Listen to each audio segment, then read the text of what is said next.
Ciao a tutti ragazzi, qui è Narkviz che vi parla, benvenuti in questo nuovo video tutorial e ben ritrovati sul mio canale. Sono lieto di annunciarvi una nuova rubrica all'interno del mio canale in cui sostanzialmente raccoglierò soltanto video tutorial basati solo ed esclusivamente sulle richieste di voi iscritti al canale. La rubrica e di conseguenza anche la playlist in cui raccoglierò tutti i video prenderà il nome di Come Faccio ed inizieremo proprio oggi con la richiesta di uno di voi.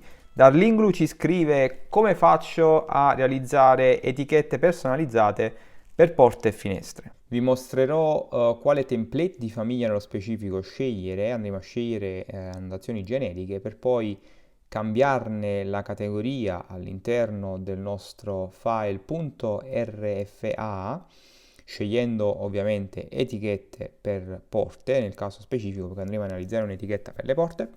E vi mostrerò come è possibile poi creare dei testi etichetta che non sono altro dei parametri che andremo ad inserire all'interno della nostra etichetta di porta, parametri condivisi appunto, quindi andremo a realizzare anche un file txt dove andremo a inserire sostanzialmente i nostri parametri condivisi che dovremo realizzare anche all'interno della nostra famiglia di porta, in modo che la nostra etichetta possa poi estrapolare i valori di questi parametri e mostrarli all'interno della notazione. Prima di iniziare però ragazzi vi chiedo di iscrivervi al canale nel caso in cui non l'abbiate ancora fatto e di attivare la campanellina per essere aggiornati su tutti i nuovi contenuti. Noto ragazzi che molte persone guardano i miei video, guardano i miei tutorial ma non sono iscritte al canale. Vi prego, sostenetemi. Ma andiamo subito in Revit ragazzi, procediamo a realizzare la nostra etichetta. Quindi vado ad aprire innanzitutto un file di progetto scegliendo modello architettonico e all'interno del file di progetto andrò a realizzare 4 semplicissimi muri architettonici scegliendo il tipo tamponamento esterno da 38 cm. In questo modo qui. Andrò poi a cambiarne il livello di dettaglio da basso ad alto e andrò ad aggiungere una porta all'interno di questo muro qui in alto. Perfetto, andrò a cambiarne anche temporaneamente la scala di rappresentazione ad 1,25 e vado poi ad aggiungere un'etichetta a questa porta qui, quindi vado ad annotare questa porta semplicemente digitando TG da tastiera o recandomi la scheda annota, etichetta per categoria e cliccando al di sopra della mia porta. Questa famiglia di etichetta però riporta soltanto le informazioni legate, vedete, all'altezza, ci clicco su, alla larghezza e all'altezza della porta. Vado a cancellare questa etichetta e vado a dire a Revit di aprire un nuovo file di famiglia perché voglio realizzare la mia etichetta personalizzata. Quindi vado a scegliere nella cartella annotazioni, annotazione generica metrica e vado ad aprire il template di famiglia. Vado poi qui in alto a cliccare su parametri e categorie di famiglie e vado a cambiare la categoria da annotazioni generiche a etichette porta e confermo l'operazione. Vado poi ad eliminare il testo all'interno dell'area di modello e vado poi nella scheda crea a realizzare dei testi etichetta. Dei testi etichetta ragazzi non sono altro, vado a cliccare in un punto qualsiasi dell'area del modello, non sono altro che dei parametri, cioè dei testi in realtà, che però riportano il valore di determinati parametri che vado ad inserire all'interno della scheda qui a destra, parametri testo etichetta. Sostanzialmente quello che vogliamo fare è riportare sì altezza e larghezza della porta così come nell'etichetta di default che abbiamo appena visto all'interno del progetto, però voglio inserire ulteriori parametri. Quindi vado a richiamare innanzitutto il parametro altezza e vado a confermare l'operazione e vado poi a modificarne il testo etichetta e nella colonna valore di esempio vado a digitare semplicemente altezza.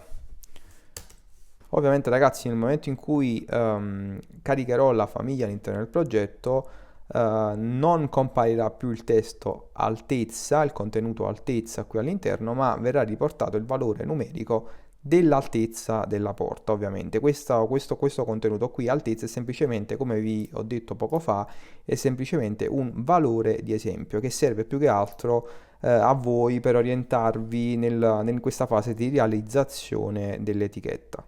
Quindi vado poi a selezionare nuovamente il mio testo etichetta, vado a modificarlo e all'interno di questa etichetta in realtà andrò ad aggiungere anche il valore il parametro larghezza. Quindi vado a cliccare sulla freccia verde in modo da inserire il parametro all'interno della scheda e vado anche in questo caso a cambiarne il valore di esempio larghezza. Non voglio però che i due parametri vengano disposti l'uno di fianco all'altro, quindi seleziono nuovamente l'etichetta e vado a dire a Revit di interrompere la riga, quindi vado ad aggiungere semplicemente una spunta sotto la colonna rompi al valore altezza. Quindi nel momento in cui vado a confermare l'operazione, vedete, larghezza verrà disposta su un'altra riga. Vado poi a selezionare nuovamente la mia etichetta e vado a dire a Revit di allinearla orizzontalmente sul bordo sinistro. Vado poi sotto la scheda Crea a realizzare una linea e sarà disposta sostanzialmente sul punto di intersezione di questi due piani di riferimento, scusate, verso l'alto. Vado poi a prendere il mio testo etichetta, vado a ruotarlo di 90 gradi in questo modo qui e vado poi a spostarlo per disporlo sulla nostra linea che abbiamo appena realizzato. Vado poi a selezionare modifica del tipo e vado a dire a Revit di realizzare uno sfondo trasparente e confermo l'operazione. Altra modifica che voglio attuare è inserire all'interno del testo etichetta dei prefissi, quindi sotto la colonna, alla riga altezza, sotto la colonna prefisso, andrò ad aggiungere h/ spazio e alla riga larghezza andrò ad aggiungere l/ spazio, in modo che nel momento in cui inserirò l'etichetta all'interno del progetto, sotto la voce altezza e larghezza verrà in realtà mostrato il valore effettivo di questi parametri e H ed L sono i due prefissi, resteranno sempre uguali. A questo punto voglio realizzare altri nuovi parametri che sono relativi in realtà all'altezza e alla larghezza del vano muro e alla classificazione della porta, la classificazione antincendio della porta. Si tratta però di parametri che, mi leggo nuovamente in progetto, non sono presenti all'interno della mia famiglia di porta. Quindi dovrò realizzare dei parametri condivisi all'interno della mia famiglia di etichetta, parametri condivisi che dovrò poi inserire anche all'interno della mia famiglia di porta, in modo che poi l'etichetta possa estrapolare i parametri e renderli visibili all'interno della famiglia di annotazione. Quindi mi reco nel template di famiglia che sto utilizzando per la realizzazione dell'etichetta e vado a dire a Revit di realizzare un nuovo testo etichetta.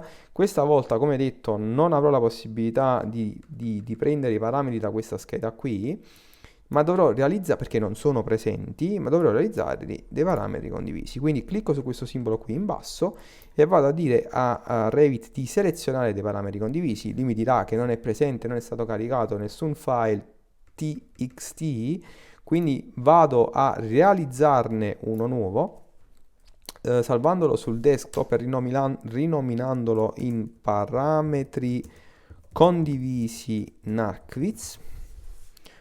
Salvo il file txt e vado poi a realizzare un gruppo che conterrà questi parametri, rinominandolo in misure generali. Confermo l'operazione e vado poi a realizzare il mio primo nuovo parametro condiviso. Questo primo parametro condiviso sarà la mia, iniziamo con l'altezza, altezza vano muro.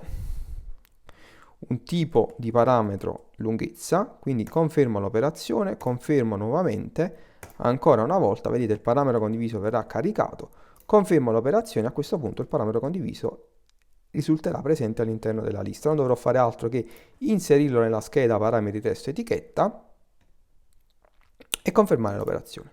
Lo stesso andrò a fare, ragazzi, per quanto riguarda il parametro di larghezza del vano del muro. Quindi vado a selezionare nuovamente il simbolo qui in basso, dire a Revit di selezionare un parametro condiviso. Vedete, questa volta riconoscerà la presenza di un file txt, non dovrò fare altro che modificarlo. Vedete, il percorso, scusate, del file txt è presente qui in alto e a questo punto dovrò creare un nuovo parametro chiamato larghezza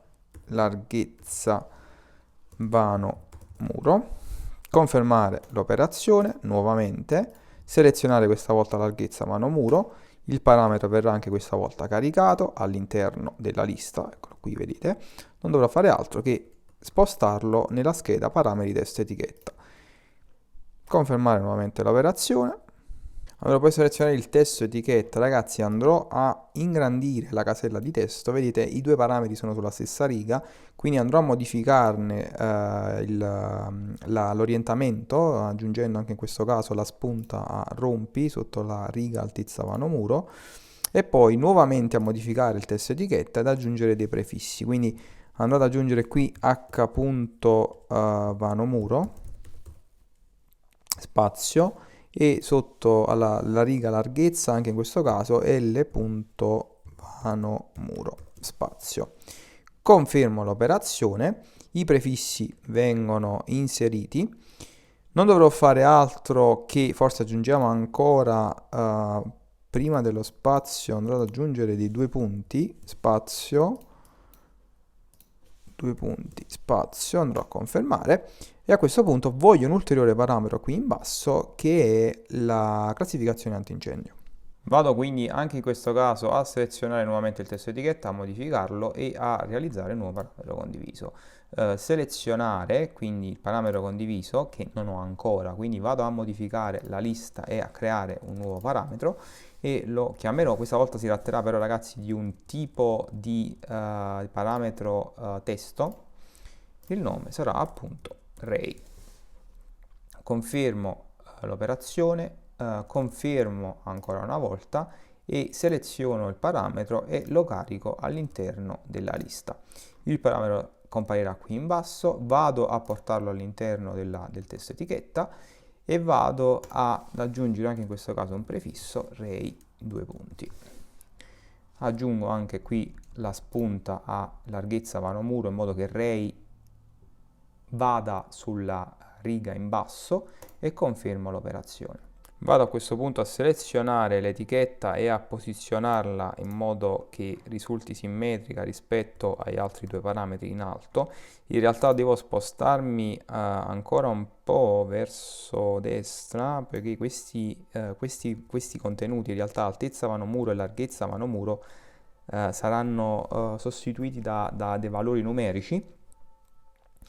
Vado quindi a dispormi in questo punto qui. Adesso ragazzi non dovrò fare altro che aprire dal progetto che ho qui aperto di fianco, selezionare la porta e modificare la famiglia. All'interno della famiglia dovremo appunto inserire gli stessi parametri condivisi che abbiamo inserito all'interno dell'etichetta, quindi mi reco qui in alto sotto la voce tipi di famiglia e vado anche in questo caso a realizzare nuovi parametri, scegliendo parametro condiviso, dicendo a Revit di selezionare parametri da un file txt.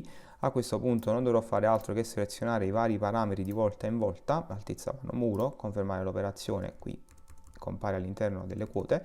Quindi vado a fare lo stesso anche per larghezza vano muro e per Ray, per il parametro Ray, quindi parametro condiviso, seleziona Ray. Vedete, raggruppa parametro in testo, quindi probabilmente il Ray esatto verrà raggruppato sotto un altro gruppo. A questo punto non devo fare altro che per altezza vano muro inserire una formula.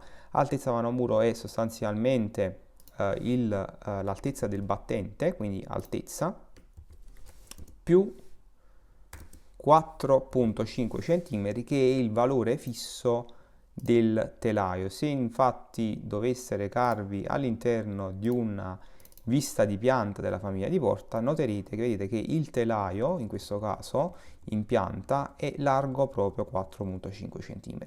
Così come probabilmente in una vista di sezione, quindi dalla menu a tendina prospetti vado ad aprire una vista di sezione. Benissimo, qui non sono presenti le quote, vediamo all'interno della vista sinistra, neanche in questo caso. Possiamo però provare a misurare questa distanza qui, esatto, vedete anche in sezione, quindi in altezza il telaio misura 4.5 cm. Quindi ritorno all'interno della scheda tipi di famiglia e vado ad aggiungere anche per quanto riguarda larghezza vano porta, scusate, larghezza vano muro, anche in questo caso una formula che sarà in questo caso pari a larghezza più 4.5 cm. Applico l'operazione e confermo. Il prossimo step sarà caricare la porta all'interno del progetto 3. sovrascrivendo la versione esistente, poi recarmi all'interno della famiglia di etichetta che abbiamo appena realizzato e caricare anche questa all'interno del progetto 3.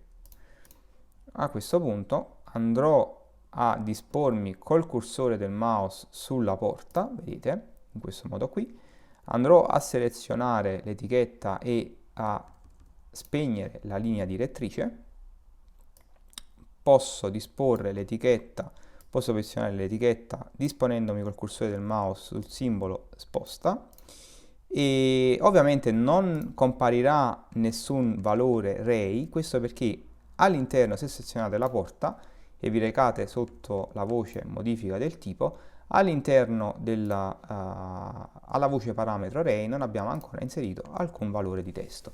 Andrò ad inserire array 60, ad applicare e a confermare l'operazione e a questo punto vedete all'interno dell'etichetta comparirà anche il valore che abbiamo appena inserito all'interno del parametro array.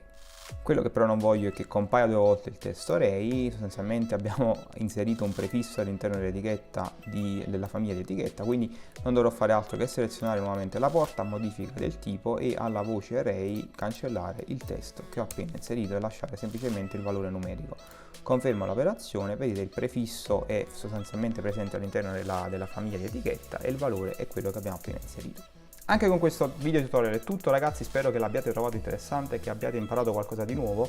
Se doveste avere delle domande vi prego di scrivermi nei commenti e se il video vi è piaciuto lasciate un like qui sotto. Vi prego, mi aiuterebbe tantissimo con l'algoritmo di YouTube. Noi ci risentiamo nel prossimo tutorial. Ciao!